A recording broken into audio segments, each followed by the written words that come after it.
Welcome back, y'all. We back on the Humble Pie Podcast for episode 3. It's your boy Veach Jones and your boy Wallace. Wallace in the building, man. We appreciate all the response we got on episode 2 regarding generational curses and what we're doing to move forward. So, going into our next topic, man, today we're going to come at you from the city of Chicago. We're talking about violence in the inner city schools, man, and how we experienced it coming up in the early 2000s, late 90s, into present day things we're dealing with. I'll start off first. Okay. So I'm a graduate of 2004. That's crazy. Mm-hmm. So I've been in high school almost 20 years, man. And back when I was in high school, it was what we consider East Side High. You know what I'm saying? Right. And I thought that was enough. You know, my first time seeing metal detectors in the school, X-ray machines, and all that was going on. But to present day, man, it's a lot heavier now. Yeah, you know what I'm saying? Definitely is. The biggest thing you had to worry about back then was a couple fist fights, but today's generation, it's a lot different. So, Wallace, being from the Western House, how was your experience coming up in high school at Western House? Oh man, Western House, school was amazing. Yeah. I didn't want to miss school because it was so dope. One, we had the top basketball team in the city and the state. Facts. You know, flash chicks. Like, you know, it was everything. It used to be days I missed school, like, oh, I'm finna just go in at third period. Why not? I ain't feel like getting up this morning. I'm still finna go to school though, because you feel like you missed something. That's just how dope. But that's just a Western House experience. You know, it might not been the same as like Austin and Marshall. Yeah, I'm taking shots at Marshall. Anyway, shout out to the Red West. It might not have been the same at other schools, but you know, I was at a popping school, so. That's what made the difference for me. So high school for me was just now. Piece of cake. Was there any type of like violence in the school or with the surrounding areas that you had to deal with? Well, you know, we in the middle of the slum, so of course you got violence and you got shit going on in the surrounding areas. One of the guys who I was close with, or you know, super cool with, like freshman year, he called a murder our freshman year. Wow. You know what I'm saying? So you know, it's. I don't want to say it's a normal thing, but it's a normal thing. Like, you know what I'm saying? So it was shit going on, but nothing to the capacity of where it is now. And mind you, I just said one of my friends from freshman year called a murder. Right. And it's still not close to the capacity of what's going on now in high school and even, you know, what the kids got to deal with outside of high school. Yeah. So in high schools nowadays, like I said, I have a freshman daughter in high school. It's a major concern. I mean, you have school shootings. And then you have the power of social media, right? You have these teenagers, which is our youth. They got these things called trends, right? And I remember seeing things like that I want to say like last year, year before, the teenagers would pick a location in the city and they would go cause havoc. Yeah. You know, and that was very disheartening to see. And me personally, as a father, I would be upset. I was like, because them are kids. They mom and dad is my age. Why they don't know where their kids at? Causing this trouble, man. But you only got but so much control. Okay. Over even when it comes to just raising a kid, at some particular point, they are in a position where they make their own decisions regardless of what you say. So those kids who probably participating in these trends, their parents probably active. The kids probably just doing what they want to do. Once a kid gets to the point where they feel like, yo, I want to do what I want to do because I feel like this is the right thing for me, or I feel like I'm grown enough to make this decision on my own. They don't understand the levels of accountability that it takes if you get caught doing something. Right. If you get caught carjacking or stealing a car or fighting or kill somebody or whatever the case may be, they just doing what everybody else is doing. So, I mean, to me, the parents play a role, of course, in raising the child.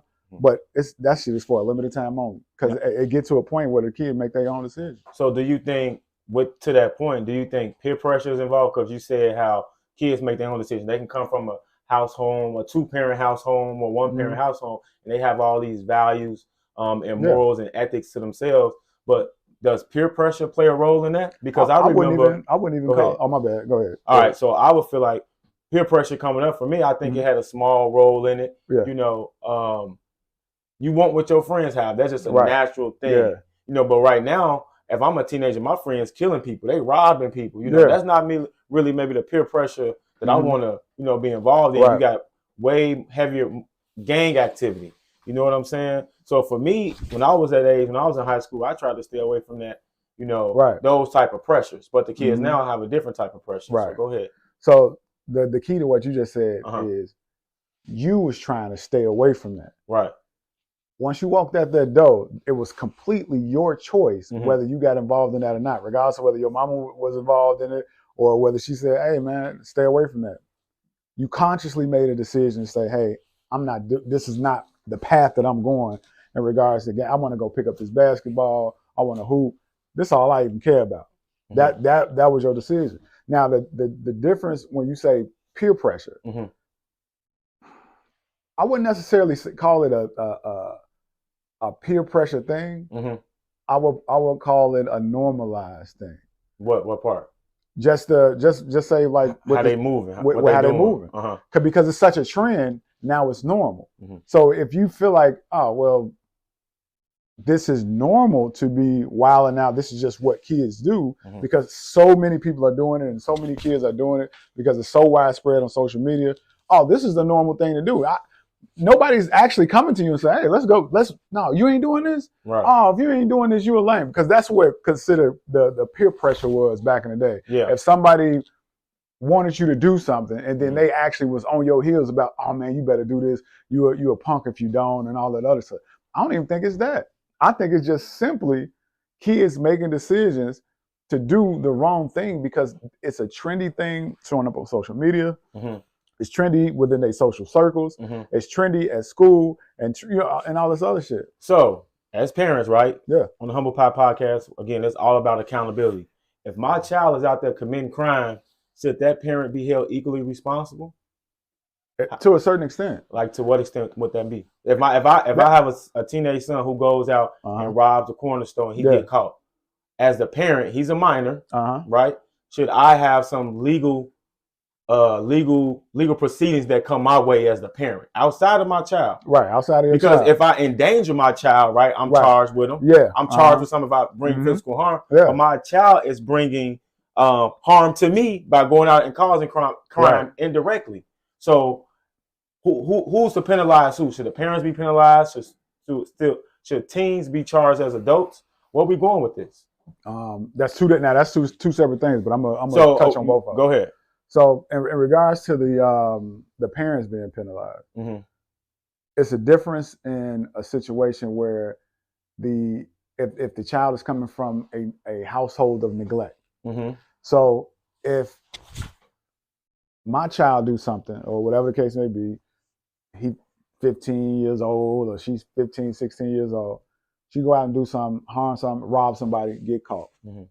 I think the social workers. Now I don't know if they do this at all at this particular point. I'm just spitballing. But I think social workers should go out to the house and say, hey, let me see what kind of environment they got going on up there. Oh, this is what y'all got going on here. It's chaos in this motherfucker. Ain't nobody doing what they supposed to do. The bills ain't getting paid. The house is a mess. The parents is barely, you know what I'm saying? Now I think you're kind of more responsible, just a little bit more responsible for this child's actions than a parent if I go to the house and everything is pristine. Right. Everything, the mother is working and trying her best to do this, that, and the third, and really active and involved in it. So after an investigation, I think, if you're not doing your job as a parent, you should be penalized. If you are doing your job as a parent and the child is just acting on their own volition, you shouldn't. That's out of your control, because once they walk out that door, the only thing you can do is advise them, hey, don't do this, because this is what the result of that is. But if it's a toss up, like, you know what I'm saying? It just depends on how the parent is parenting, but that's something that would have to be verified. Yeah, you know what I'm saying? Now, as far as the child being charged like an adult, or a teenager, see the question is with that is, Dave Chappelle had a joke, right? It said, "How old is 15 really?" You guys are confusing the issue. While you guys are busy worrying about if R. Kelly even peed on this girl or not, you're not asking yourself the real question that America needs to decide once and for all. And that question is, how old is 15 really? Oh, that's a good question. That's a good question. 15-year-old Elizabeth Smart's captors left her alone too. And they didn't even tie her up because they're hillbillies. They just bounced. Don't try to escape, bitch, or we'll kill you. Be right back. They leave. And she's 15, sitting in the house by herself. How am I gonna get out of this? Come on, Elizabeth, think. Think, Elizabeth, how am I gonna get out of here? Why don't you just open the fucking door and go outside? Have you thought about that? Do you have a quarter? Do you know your phone number? You're 15, run. Stop thinking and stop making moves. I know I sound mean, and I know what the people are thinking when I'm saying this. Dave, she is only 15. All right, but that's the discrepancy, because when you talk about a little girl like Elizabeth Smart, then the country feels like 15 is so young and so innocent. On the flip side, here comes 15 again. Now we're talking about a 15-year-old black kid in Florida. This black kid accidentally killed his neighbor when he was practicing wrestling moves that he saw on TV. Now, was he a kid? No. They gave him life. They always try our 15-year-olds as adults. This nigger knew what he was doing. It's a goddamn pile driver. This kid gets on the ropes, there's no stopping him. You'd have to send the Rock to arrest him. And they gave a 15-year-old boy life in jail. If you think that it's okay to give him life in jail, it should be legal to pee on him. That's all I'm saying. You got to make up your mind across the board how old 15 actually is. That's all I'm saying. It depends on what the law picks that day to be a 15-year-old adult or a 15-year-old child, and that's the rough part. Yeah, and I think, and we not lawyers, right? We don't make laws. We're not dignitaries. But from all that, what I got, obviously, is environment. I think your environment has a huge role on how things play out, especially in the community with these kids. And the violence it starts in the school and then it spills into the streets. Or it starts on Facebook and it goes to the school and then it come outside. Yeah, it's a perpetuating cycle of things. And I commend our public school teachers and all teachers worldwide, looking over our children, because it's not easy. It's not easy teaching in today's school systems, whether it's public or private. I think there's a lot of things that need to be discussed and addressed. I mean, exactly. For an example, uniform policies. They got uniforms in place. Why? In the city to stop gang activity, right? Because this gang might wear this color, this rival gang might wear that. So we automatically not gonna like each other based off the things we wear. Exactly. You know what I mean? It spills over into sports. Right. We seen it on a collegiate level. The Michigan, I think it was the Michigan State team beat up a guy, and those, I think, like 7 players from the University of Michigan are being charged. Yeah. You know what I mean? So it starts at a high school level, and it can reach collegiate ranks as well. And that's the scary part, because it can go from collegiate to adulthood. All right. But we have to find a way, and I say we mean as a community, as a people, on these platforms to save our youth, man. And not all the time, like I said, some of them knuckleheads. They don't want to hear. Yeah. You know what I mean? They gonna do what they want to do anyway. Right, exactly. And you got some of those like you and I right now who are out here, they'll smack the shit out your kids. Facts. Excuse my French. Fact. If you ain't gonna whoop them, the streets gonna do it. You have a lot of people with that old school mentality. And I'm grateful, my daughter who's a teenager, she still has her innocence. Right. But another 14-year-old young lady may be different, or a 14-year-old boy, his situation might be different. Exactly. Where he's going to act out and lash out based upon what he's doing in school. If he's being bullied, that's a big thing on the internet, being cyber bullied. I mean, there are so many avenues and potential root causes of these things that have to be addressed. And that's why we're talking about it today, to create this platform and space for parents to get on here and comment on the video and let us know some of the things that they perhaps may have been trying passively to get their children to draw back from the streets or draw back from the internet so much. Because a lot of that screen time, I believe, has a huge impact on how our children behave. Yeah. Yeah. How much screen time is too much screen time for kids? And we talk, because if you're a teenager, you're a kid. And see that's a tricky question. Because the screen is all they know. Screen technically is damn near all we know at this particular point. I mean, they've moved it to the schools now. Right, yeah. As far as presenting classwork and things like that. Ain't no more chalkboards. Right, yeah. Ain't no more dry erase boards, hardly. It's all digitized. These kids ain't even gonna know how to write by the time the next generation come in. Exactly. They already don't know how to do cursive. I don't think they teach cursive no more. Wow. So they already know not learning cursive no more. But yeah, screen time is tricky, man, because you talking phone, you talking TV, you talking laptop, And the reason why I say that, I mean to cut you off, is because it's X amount of screen time equal X amount of behaviors. Like if I'm on the internet scrolling for 5 hours a day, am I going to exhibit these types of behaviors, or on the other side of that, if I'm only on the internet an hour a day versus somebody who's on that 5 hours, I may be more productive in my time away from that screen, no matter what I'm doing on there. And this brings up a good point. I think it's more so the content they consume. Right, that's huge. If a lot of people don't know this, but in China, TikTok don't show the same thing that TikTok shows here. Yeah, TikTok shows all the ratchet stuff, having fun and all this other. And China, it's almost they say, now this is what they say now. I'm not sure, 100% sure, but they say it's damn near an educational platform. They don't show nothing. Now, granted, you already got the strict guidelines of TikTok as it is, way more strict than Instagram and probably even more strict than YouTube. Yeah. But even they say over there it's even more strict.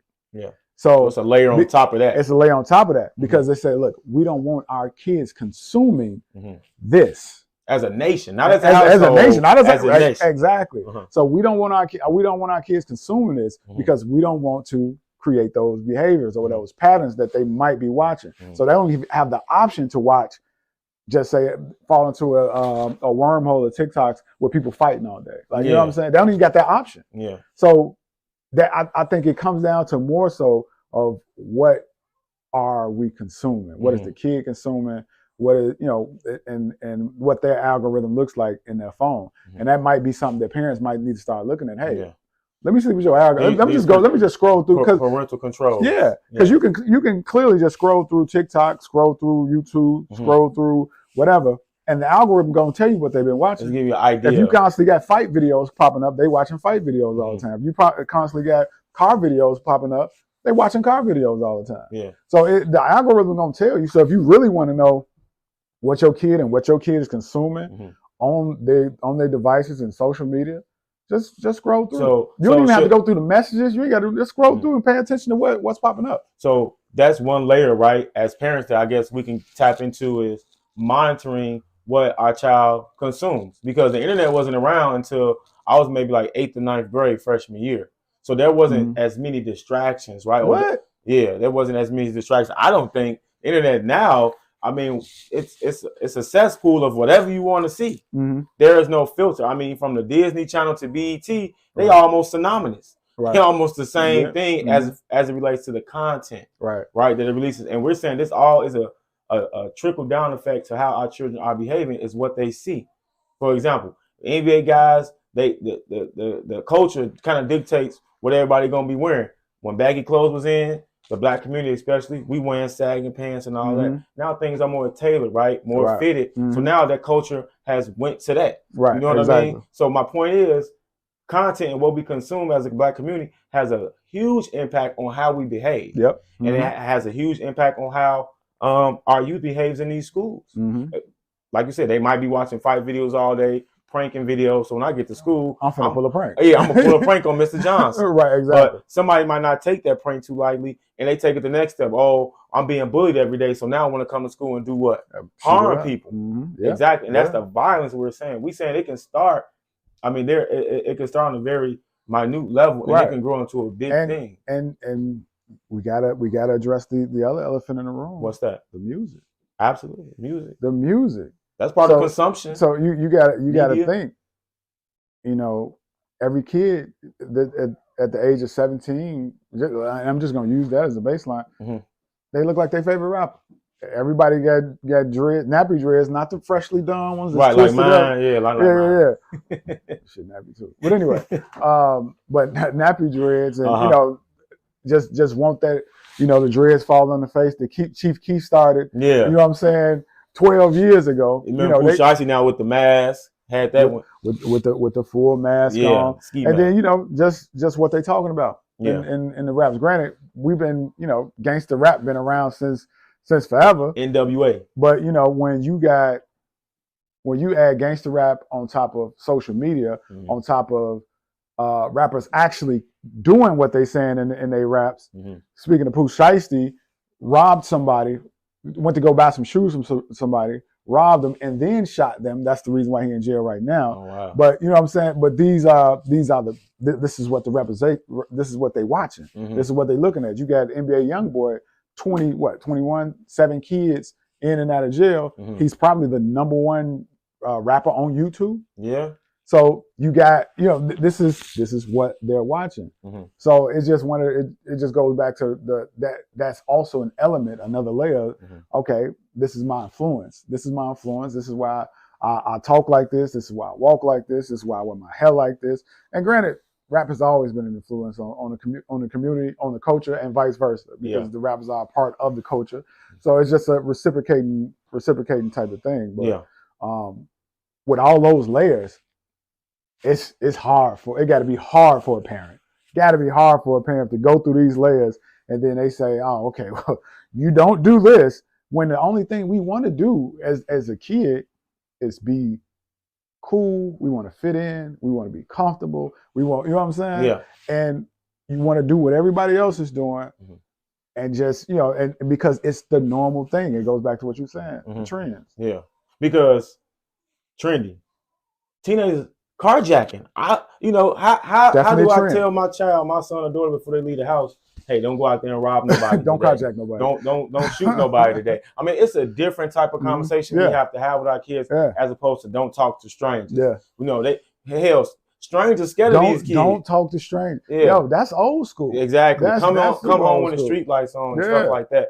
Now these children, they are cultured a lot differently. They don't have those same fears that we had, which as a result creates this erratic behavior, man, in the schools and on the streets, in the malls. Yeah. I mean, even in malls now, you can't be in large groups when you're a teenager without an adult. Yeah. Because we need some type of restraint. We need some type of detour to try to curb this behavior. Right. Because what's going to happen is something's going to happen to somebody's child, God forbid. Yep. The police step in. Which has been happening to exactly. And it isn't happening properly, at least what we feel like as a people. And the first thing we do is we drag the police officer, we drag the actions that were displayed. I'm not condoning the actions of the police, right? But what I'm saying is we get on there and we say our child wasn't like this and our child wasn't like that. But little Pookie was out here robbing and stealing and shooting weapons, and the police strong-armed him a little bit, roughed him up, and now it's F the police. And credit to give a little bit of leeway to the parent. Yeah. Sometimes these parents have no idea who their kids are outside their door. You're right. They might leave up out of there with their school uniform on, get right up out of there, and hey man, who got the weed? You know what I'm saying? Yeah. That's like they sometimes they don't have no idea. So and granted, you got that, and you got the fact that hey, they just pretty much just in this environment, and it's just their environment, and which is another layer that is almost unavoidable.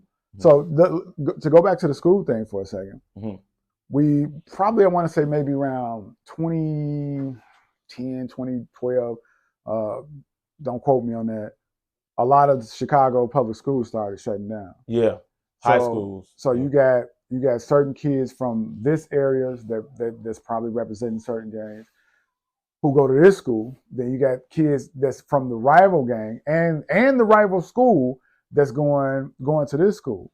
So now what ended up happening was a lot of these schools are shutting down. So this school closed. Now I have to go to school in this neighborhood. I'm the rival. My ops are living over here in the area of this school. They know I transferred from Phillips to whatever the school is over here. They know I transferred. So now I'm in a situation where I have to protect myself. My friends got to protect themselves. And now, okay, I probably need a gun because now I'm in. This is just my environment. I'm not choosing this. This is just where my life ended up because my school closed. These other kids' school closed. So now we are just in a situation where we stuck here. So now you pretty much in a fight every day, or in a fight for your life. Because if you remember, that's how the kid, I want to say his name was Darian Alba, got killed because his school, he had transferred to another school. They end up, they was fighting every day, And then one of the fights that got caught on cameras was the one when he got killed. Somebody they beat him up. I think they might have slammed him or something. Don't quote me on that. And he passed away, and that was like a big thing back in the day. And but it was mainly based off of them saying like, "Yo, we gotta go walk through their neighborhoods. We gotta catch buses in their neighborhoods, and we gotta go to their neighborhood school. And we're not from over there." Yeah. So that you got that environmental layer. And mind you, 2012, social media was not what it is today. Correct. So that's like a baseline. Well, I'm basing this on Chicago right now. Yeah. And that's just a baseline of some of the violence that's going on today. Yeah. Because that shit started then, or before, but it started then, and then it kind of drug out to now. Plus, you got the layers of social media. So I want to, and you made great points, and I want to pull from what you mentioned earlier in regards to integrating schools and schools shutting down, funding, right? Yeah. My high school didn't have the best sponsors. You know, shout out to Hirsch High School class of 04. We didn't have a lot of sponsors. We didn't have a lot of sponsorship, right? We didn't have a lot of funding. And it's 15 plus years ago. Right. So now those type of things have finally came to a head where the mayor, whomever makes these decisions, governors or whatever, politicians in general, hey, we got to decrease the amount of schools we're running publicly because we can't afford to keep all these buildings open and pay our teachers and pay for security officers and all these, you know, red tape. You know, it always comes down to money at the end of the day. Yeah. It comes down to the money. And if you look at schools that are heavily funded and the outskirts of the city, suburban schools and stuff like that, there's less things presented or less things that we hear about in regards to crime. Right, exactly. It's more so in any city, inner city, where you have this repeat offender, repeated behavior, because it got, like you mentioned also, this survivor mentality. Yeah. Because I can't go to school and behave this way. It's almost an institutionalized freedom. Yeah, exactly. I like that. Institutionalized freedom, meaning you free, but your mind is in survival. You on the outside, but hey, I can't go this way because this person might be over there, might cause harm to me. Exactly. We're not walking out of school with our book bag. We're walking out with bulletproof vests. We go from books to bullets. And that's not the recipe. That's the recipe for obviously a lot of heartbreak, man. Exactly. Go ahead. Exactly. But no, I agree completely, man. It's just, you know, it's just, you got so many layers to this onion that it's hard to even go back. It's hard to fix it now because there was no real resolutions back then. Of course, you got the gun violence and shit going on in the streets and all this other shit. And with the city of Chicago, they're constantly hiring new police. All we hear is, "Oh, we hiring more police. We hire more police." One thing we don't hear about is how many detectives do we hire? Right. How many police are converted to detectives? Because we need to investigate the crimes that are going on after. So once Billy shoots somebody, let's investigate that. Because if he's not getting caught, one thing is these kids don't get caught. They don't. So if he's not getting caught, then he has the opportunity to do this again. If he's not getting caught, then he has the opportunity for somebody to retaliate on him. Absolutely. So we hear a lot about the CPD in regards to hiring police, but we don't hear anything about them in regards to, hey, we're gonna build up bigger investigation teams. We're gonna start really digging hard into social media. We're gonna start like the way that FBG duck killers got found. Social media. Social media found them. The Chicago Police Department did not find them though. It had once you got a case that big and CPD don't really do what they need to do in regards to catch them, or they can't catch them, it has to go to the FBI. Right. So now FBI said, "Oh yeah, we looked on social media. We lined all this up and got everybody locked up." Yeah, I mean, social media is definitely a web of information. Yes, it can be your greatest downfall, or sometimes it can get you out of a situation as well. You know what I mean? So it's a two-headed thing there. You know what I mean? And it's unfortunate that children have to see these things. Yeah, and have to think differently. I mean, with my daughter, she has to share her location with me because I'm worried. You know, she goes to inner city school. You know what I mean? She ain't taking public transportation, but a lot of our children do. I know I did coming up. I had to take transportation, and I would only take certain routes home because I didn't want to be in these areas. Yeah. I'm trying to avoid any potential harm that can come to me. Right. This is me at 15, 16-year-old thinking like that. Right, exactly. You know, when you didn't hear about as many shootings, you didn't hear about as much trends and people just beating up innocent bus drivers and bystanders for just being in the area. Right. You know, and those same type of flash mobs, they robbing the stores. You know what I'm saying? It's out of control, man. It's out of control. And it's a scary thing, but it's also, it's going to take us as a community, as a village, to work together. So if your child is in after school programs, if your child wants to do extracurricular, as a parent, you should support that. You should get behind it. Hell, if they want to play, if you can, I know it'd be rough sometimes. Yeah. You know, sometimes parents be, you know, they be working or whatever. But if you can, Uh-huh. do everything that you can to support whatever extracurricular activity that they want to do. If they want to play ball, if they want to play an instrument, paint, do whatever, dance, keep them active Absolutely. in a positive way. Because Absolutely. if you don't, there's more opportunity for them to be active in a negative way. And that's how I'm thinking, man. I'm not gonna lie. I feel like if there are more avenues for these children to get into, there will be less of. And I could be wrong, and I could be very ancient and old school in my thinking. But I know when we came up, we had Mayor Daily summer programs. Yeah, I remember. You know, and a lot of things are way more expensive now too. Like I said, we get that. So shouts out to all the non-for-profits out there, all the AAU programs, all the dance programs, all the fine arts and performance schools that offer these things that's affordable and or free to parents. Yeah. You know what I mean? And I want to use this platform to help promote those things. So if you have a business out there that will help children and can get them off the streets, don't matter the age, let us know. You can comment on this video. You can inbox us at Humble Pie Podcast on Instagram, on TikTok, and email us. Yeah, you know what I mean? And also Visa's starting a footwork class every Wednesday at 3:00. Man. As you can see, he's proficient. You know, he's doing African dance on Thursdays, footwork on Wednesdays. Don't get it mixed up because you won't wear shoes in one of them. Right. Hey, yeah, I'm multi-talented, guys. But yeah, man, in all seriousness, though, I mean, whatever you can do to help the community is a beautiful thing. Yeah. That's why we want to get on here and give you guys a little taste of what we've experienced and what we're thinking about. I think there's still hope. I'm not going to give up on the youth. You know what I'm saying? I think they still are the future. You hear people say it all the time. The youth is the future, but we got to pour back into our kids. Facts. You know what I'm saying? We got to pour back in our communities as best as we know how. Is there any last remarks you want to give on the topic? Nah, man. You know, only thing that we just need to focus on just paying attention. Yeah. Pay attention to your kids as much as you possibly can. Is you know, I know they get on your nerves and they entitled and you know they everything in the world, but pay attention to your kids. Try to figure out what algorithm they're on. If they always getting in trouble in school, figure out what's going on. Try to. Hey, let me see your phone real quick. Go through their TikTok. Let's see what you're watching.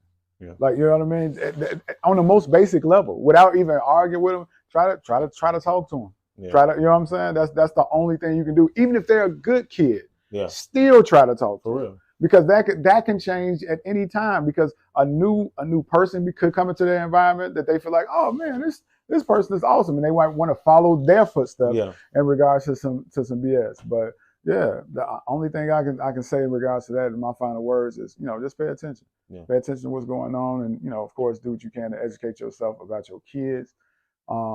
Educate yourself just about kids in general. Just educate yourself about life. Never stop learning. Exactly. Active parenting is going to be the key, guys. So we appreciate you all for tuning in. Make sure you follow us on social media at Humble Pie Podcast. That's on Insta, TikTok, Facebook. Oh, we everywhere now. Yeah, we out here. So we everywhere. Obama called me last night about. I'll tell you, that's a story for another time. Stay tuned for the next episode of Humble Pie. Peace.